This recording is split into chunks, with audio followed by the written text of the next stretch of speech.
Party కూడా మేము చేసింది 4 లక్షల కోట్ల అప్పే కాబట్టి ఈ కాంగ్రెస్ ప్రభుత్వం అబద్ధాలు చెప్తుంది అని ఏదైతే చెప్పారో నిన్న పార్లమెంట్లో మరొకసారి ఆ విషయం చెప్పడంతో కాంగ్రెస్ ప్రభుత్వం అబద్ధాలు చెప్తుందన్న విషయం ప్రూవ్ అయింది అని కవిత గారు చెప్పారు నిన్న ప్రెస్ మీట్ పెట్టి. మరి నిజంగా ఇప్పుడున్న లెక్కల ప్రకారం ఎంత అప్పు ఉంది తెలంగాణ రాష్ట్రానికి సంబంధించి? ముందుగా ఈ రేపటితో మనందరికీ కూడా నూతన సంవత్సరంగా ఉగాది పండుగ శుభాకాంక్షలు రాష్ట్ర ప్రజలకు, యువటీవీ ప్రేక్షకులందరికీ కూడా తెలియజేస్తూ ప్రజలందరూ కూడా సుఖ సంతోషాలతో ఉండాలని మనస్ఫూర్తిగా కోరుకుంటున్నాం మేడం. అయితే చర్చలో భాగంగా ఈరోజు కవిత గారు మాట్లాడుకుంటూ రాష్ట్రం మేమేదో తక్కువ అప్పులు చేసినాము, కాంగ్రెస్ పార్టీ ఎక్కువ అప్పులు చేసి చూపించింది, రాష్ట్రం అంతా బాగానే ఉంది, సస్యామలంగా ఉంది, కానీ మేము మాత్రమే వాళ్ళే అబద్ధాలు చెప్పినారు మా పైన అని వారే చెప్పే ప్రయత్నం చేసినారు. ముందుగా కల్వకుంట్ల కవిత గారికి శుభాకాంక్షలు, మనస్ఫూర్తిగా ధన్యవాదాలు తెలియజేస్తున్నాం. ఎందుకంటే వారు ఈ చర్చ కన్నా ముందు, ఈ మాటలు మాట్లాడే కన్నా ముందు వారి హయాంలో జరగనటువంటి యొక్క మంచి పనిని మా కాంగ్రెస్ పార్టీ హయాంలో, ప్రజాప్రభుత్వం హయాంలో జరిగింది అని రాజకీయాలకు అతీతంగా మెచ్చుకోవడము నిజంగా హర్షించదగ్గం, రాజకీయాలు అవసరం కూడా. బిల్లులు పాస్ అయిన విషయంలో, బీసీ బిల్లు విషయంలో కానీ, ఎస్సీ వర్గీకరణ విషయంలో కానీ వారు ప్రభుత్వాన్ని మెచ్చుకోవడం మంచి విషయం, రాజకీయాలు ఇది మంచి విషయం. అయితే మంచి విషయాల్లో మేము ఎట్లా అయితే వారితో నిలబడుతున్నామో, వారు చేసినటువంటి అప్పుల విషయంలో కూడా మేమేం భేషజాలకు పోతలేము. ఈ రాష్ట్రంలో ఇంత అప్పు ఉంది అని మాత్రమే చెప్పినాం, కానీ దానికి ఎవరినేమి తప్పు పట్టి నిందించి ఎవరినేమి మూలంగా మేమేం చూపించలేము. అయితే ప్రతిసారి అయితే 25 డిసెంబర్ నాడు కాళేశ్వరంకే ఎక్కువ డబ్బులు ఖర్చు పెట్టారు కాబట్టి అప్పులు రాష్ట్రమైందని విమర్శిస్తున్నాను. అవును మేడం, అదే అంటున్నాను. ఇప్పుడు డిసెంబర్ 25 నాడు ప్రభుత్వం ఏర్పడిన తర్వాత మొదటిసారిగా శాసనసభలో మేము శ్వేతపత్రం విడుదల చేసినప్పుడు కేటీఆర్ గారు ఏమన్నారంటే, మీరు చెప్పిన లెక్కలన్నీ తప్పు, కేవలము 3,17,015 కోట్లు మాత్రమే అప్పు ఉంది మన రాష్ట్రంలో, అంతకు మించి లేదు అని టీఆర్ఎస్ భవన్లో శ్వేతపత్రం విడుదల చేసి పీపీటీ పెట్టి మీడియా విలేకరులందరినీ కూర్చోబెట్టి వారు నీట్గా ఎక్స్ప్లెయిన్ చేశారు. దానికి 3.17015 crores అని చెప్పి ఆ రోజు చెప్పారు. తర్వాత వారే మళ్ళీ జూలై 30వ తారీఖు నాడు, అంటే మన బడ్జెట్ ప్రవేశపెట్టే టయానికి మళ్ళీ వారే ఏమన్నారంటే 3.85 crores అని అన్నారు. అక్కడేమో 3.17 అన్నారు, ఇక్కడికి వచ్చరికి 3.85 అన్నారు. తర్వాత ఈ రెండు అయిపోయిన తర్వాత హరీష్ రావు గారు మధ్యలో లేసేమన్నారంటే, లేదు కాంగ్రెస్ పార్టీ మొత్తం అబద్ధం చెప్తుంది, అసలు లెక్కలు నేను చెప్తా అన్నారు. సార్ చెప్పండి సార్ ఏంది అంటే, మన అప్పు మొత్తము 4.26 అని అన్నారు. అంటే 4,26,499 మన అప్పు అని 27 జూలై నాడు వారు అన్నారు. తర్వాత డిసెంబర్ 15 నాడు శీతాకాల సమావేశంలో మంత్రి గారు మాట్లాడుకుంటూ కాళేశ్వరం అంతా కులేశ్వరం అయిపోయింది, డబ్బులన్నీ అక్కడికే పోయినాయి, అసలు ఈ రాష్ట్రం ఆర్థికంగా బాగా ఛిద్రం అయిపోయిందని ఒక మాట మాట్లాడగానే వెంటనే వారు లేచి వారు అన్ని అబద్ధాలు చెప్తున్నారు, నేను చెప్తాను సార్ అసలు నిజమని మళ్ళా హరీష్ రావు గారు లేచి మన అప్పు 4,17,496 కోట్లు మాత్రమే అని అన్నారు. అంటే ఇద్దరు వ్యక్తులు 4 సార్లు మాట్లాడి 4 డిఫరెంట్ అంకెలు చెప్పినప్పుడు అసలు ఏంటి లెక్క, ఎందుకు ఇంత డిఫరెన్స్ వస్తుంది మనకు వాళ్ళకు అని తెలంగాణ రాష్ట్ర ప్రభుత్వము పూర్తిగా వివరాలు అన్ని బయటికి తీసినప్పుడు వీళ్ళ లెక్క తేలింది ఎంత అంటే 8,19,00,000 పైచీలకు అప్పు పూర్తిగా నికరంగా తేలింది. ఎట్లా వీళ్ళు ఏమంటున్నారంటే, మేము ఇక్కడ తెచ్చిన అప్పు మాత్రమే చెప్తున్నారు, కానీ వీళ్ళు కార్పొరేషన్ల మీద తెచ్చిన అప్పు, వివిధ ఆస్తుల మీద తెచ్చినటువంటి అప్పుల్ని, కాళేశ్వరం అని చూపించి తెచ్చినటువంటి అప్పుల్ని, హర్తహారం అని చెప్పి తెచ్చినటువంటి అప్పుల్ని, ఇట్లా రాష్ట్రంలో ఉన్నటువంటి ప్రతి ఒక్క అంశం పైన వీళ్ళు తెచ్చిన అప్పులను ఏవి కూడా పరిగణలోనికి తీసుకురాకుండా పైన కనిపించేటి మాత్రమే అంకెలుగా చూపించే ప్రయత్నం చేస్తున్నారు.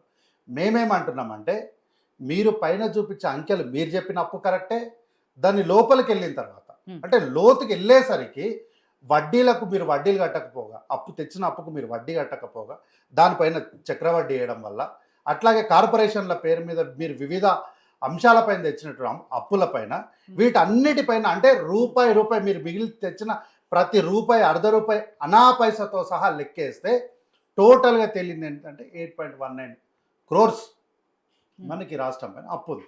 అయితే వీళ్ళు ఏమంటున్నారు ఈరోజు అంటే, కావి రిపోర్ట్ ఇచ్చింది, కావి రిపోర్ట్లో కేవలం 5 లక్షల సబ్జెక్టు నంబర్ 5 లక్షల కోట్లు మాత్రమే అప్పు ఉంది, ఇంకా కాంగ్రెస్ పార్టీ అబద్ధం చెప్తుంది అంటున్నారు. మేము చెప్తుండదు అదే అండి. ఇప్పటికే 5 లక్షల కోట్ల అప్పు ఉందనే చెప్తున్నాం. మేము కూడా కాదని చెప్తలేము. 2023లో కాంగ్రెస్ పార్టీ అధికారం చేపట్టిన తర్వాత మేము ముఖ్యమంత్రి గారు, ఆర్థిక శాఖ మంత్రి గారు అదే చెప్తున్నారు అన్ని వేదికల పైన. మేము ఇంట్రెస్ట్తో పాటు ప్రిన్సిపల్ అమౌంట్ కూడా కడుతున్నాము అని చెప్పి వాళ్ళు చాలా వివరంగా చెప్పినప్పుడు మేము సంవత్సరం అంటే 15-16 నెలలుగా మేము కట్టిన అప్పు పోను మిగిలిన అప్పును తాగు రిపోర్ట్ ఈరోజు బయట పెట్టింది. కట్టిన అప్పు పోను చెప్పింది అది, అంతేగాని మొత్తం అప్పు ఇంతే అని చెప్పలేదు. కాబట్టి వీళ్ళు ఏమంటున్నారంటే మరి నిన్న పార్లమెంట్లో చెప్పిన లెక్క ఏంటి? అదే చెప్తున్నా మేడం, పైన కనిపించిన లెక్క మాత్రమే చెప్పారు వీళ్ళు. మేము కూడా అదే అంటాం. ఇప్పుడు హరీష్ రావు గారు ఏమన్నారు, 2.46.499 మాత్రమే అప్పు అని అన్నారు. అంటే ఇది ఏంది, పైన కనిపించేదే మనకు, ఓన్లీ పైన కనిపించేదే. దీని లోతుకి వెళ్తే చాలా విషయాలపైన వీళ్ళు అప్పులు తెచ్చిరు బయట. చాలా విషయాల్లో వీరు డబ్బులు కట్టకపోగా దానిపైన మనకు పెనాల్టీస్ పడ్డాయి. మనం రిటర్న్ పే చేయాల్సింది అంతా కూడా అప్పే మేడం తెచ్చుకున్నాక. అంటే ఉదాహరణకు ఎట్లా అంటే 2 టైప్స్ ఆఫ్ బిజినెస్ చేసేవాళ్ళు ఉంటారు మేడం. ఎట్లా అంటే ఒక వ్యాపారం చేయాలనుకున్న వాడికి, అంటే సీరియస్గా ఈ బిజినెస్ చేయాలనుకున్న వాడికి 100 రూపాయలు పెట్టుబడి అయితే వాడు 80 రూపాయలు లోన్ తెచ్చుకుంటాడు, 20 రూపాయలు తనుగా పెడతాడు. ఆ 80 రూపాయలని ఇమ్మీడియట్ ఎవ్రీ మంత్లీ ఈఎంఐ కట్టి వాటి సిబిల్ని బ్యాంకుతో రిలేషన్ని ప్రాపర్గా మెయింటైన్ చేసుకుంటాడు. ఇంకోళ్ళు ఉంటారు ఏదో బిజినెస్ ట్రై చేద్దాంలే అనుకుంటాడు. 100 రూపాయలు అయ్యే బిజినెస్కి 1000 రూపాయలు అంచనా చూపించి 1000 రూపాయలు లోన్ తెచ్చుకొని ఈ 100 కట్టాడు, ఆ 1000 కట్టాడు, మొత్తానికి లేపేస్తాడు దానివల్ల ఏమవుతుంది అంటే బ్యాంకుతో మన రిలేషన్ పోతుంది, సిబిల్ స్కోర్ పడుతుంది, ఆర్థిక సంక్షోభం వస్తుంది వాడికి. ఇది కూడా అట్లానే జరిగింది. మీరు డబ్బులు తెచ్చుకున్నారు, బాగానే ఉంది, ఇచ్చే వరకు మీకు పోయిన ప్రతి చోట డబ్బులు వచ్చినాయి. ఎందుకు అంటే ధనిక రాష్ట్రమైనటువంటి తెలంగాణ రాష్ట్రము, డెక్కన్ ప్లాట్యూ, ఇక్కడ వ్యాపారం జరుగుతుంది. సరే ఇక్కడ ఎట్లయినా సరే నిధులు బాగా సమీకరణ జరుగుతుంది కాబట్టి కడతారులే, ఏం కాదు, ప్రభుత్వం బాగుంటుంది, పైగా ఇక్కడ రీజన్ కూడా మంచి రీజన్ అన్నటువంటి ఉద్దేశంతో అందరు వీళ్ళకి అప్పులు ఇచ్చారు. వీళ్ళు అప్పులు మాత్రమే తీసుకున్నారు కానీ దాన్ని రీపేమెంట్ అనేది ప్రాపర్ వేలో చేయకపోవడం వల్ల మనకు రిలేషన్స్ అనేటివి చెడిపోయినాయి. ఇక్కడ ఈ క్రెడిబుల్ స్కోర్ అనేది చెడిపోవడం వల్ల ఏమైంది అంటే మనకు అప్పుల భారం పెరిగిపోయింది. దానివల్ల మనకు అధికమైనటువంటి ఆర్థిక భారం పడింది.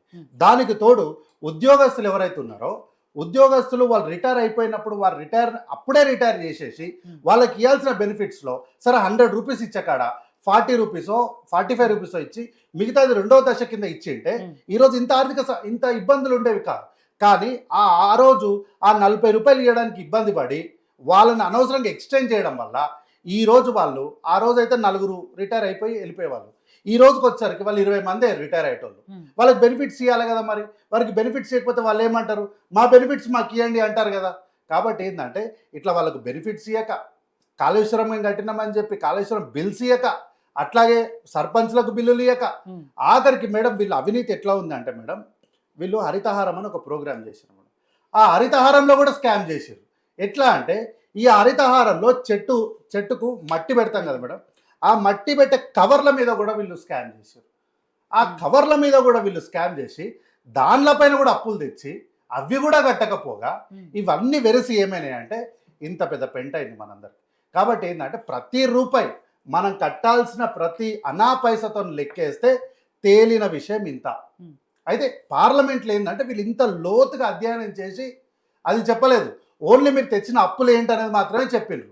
ఇప్పుడు మీకు ఇవ్వాల్సిన డబ్బు ఇవ్వకపోతే అది నేను మీకు అప్పున్నట్లే కదా.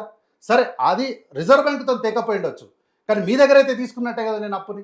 కాబట్టి ఏంటంటే ప్రతి అనా పైసలు లెక్కేసినప్పుడు తేల్చిన లెక్కేది. కాబట్టి బీఆర్ఎస్ పార్టీ వాళ్ళు ఏంటంటే పైన మెరుగుల్ని మాత్రమే చూపించి ఇదే నిజమని చెప్పే ప్రయత్నం చేస్తున్నారు. కాబట్టి ఏంటి అంటే ఇప్పటికైనా సరే ఏం మించిపోయింది ఏం లేదు. మీరు ప్రధాన ప్రతిపక్ష పార్టీగా రాష్ట్ర ప్రభుత్వంతో మీరు కూడా ప్రభుత్వంలో భాగస్వామ్యమే. మీరు ప్రభుత్వంలో ఒకటి అధికార పక్షం ఉంటుంది, ఒకటి ప్రతిపక్షం ఉంటుంది. ఇప్పుడు కూడా మిమ్మల్ని మేమేం అంటలేము.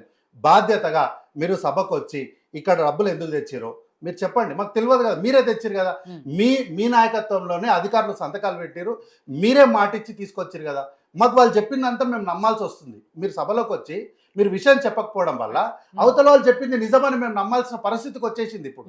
కాబట్టి ఇప్పటికైనా సరే మీరు బాధ్యతగా సభకు వచ్చి ఏమేం జరిగిందో విశలంగా కూలంకషంగా సభలో ప్రజలకు చెప్పడం వల్ల మన ఆర్థిక వ్యవస్థ, మన రాష్ట్ర ప్రభుత్వము, మన రాష్ట్రం బాగుంటుంది. అందుకు మీరు అందరు సహకరించి ముందుకు వచ్చారు అనుకోండి, ప్రభుత్వాలు ఈ రోజు ఉంటే రేపు వెళ్ళిపోతాయి, మారుతాయి, 5 ఏళ్లకు 10 ఏళ్లకు 15 ఏళ్లకు ప్రభుత్వాలు మారిపోతాయి. కానీ రాష్ట్రం అనేది సుభిక్షంగా సంక్షేమంగా ఉంటుంది.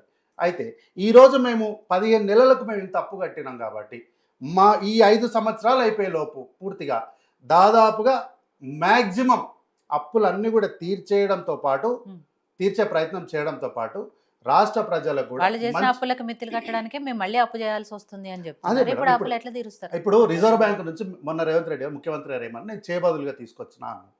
ఇట్లాంటి చేబదులుగా తేవాల్సినవి చాలా అవకాశాలు ఉండే మేడం వీళ్ళకి. రేవంత్ రెడ్డి గారికి అంటే ఇంత ఆర్థిక సంక్షోభం ఉన్నంగా కూడా రేవంత్ రెడ్డి గారు చేబదులుగా డబ్బులు తేగలిగినప్పుడు మీకు మిగులు బడ్జెట్తో ఉన్న రాష్ట్రంలో చేబదులు ఇవ్వకపోవా చెప్పండి? మీ దగ్గర డబ్బులు ఉన్నాయని తెలుసు అందరికీ.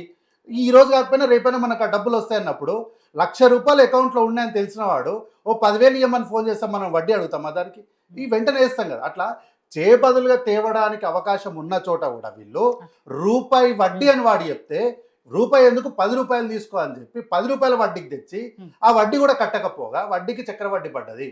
దానివల్ల మన డెప్స్ పెరిగిపోయింది. ఇట్లా మన ఆర్థిక వ్యవస్థ ఛిద్రం అయిపోయింది, మనకు అప్పుల భారం పెరిగిపోయింది. గౌతమ్ ప్రసాద్ గారు, గత ప్రభుత్వం ఏదైతే అప్పు చేసిందో ఆ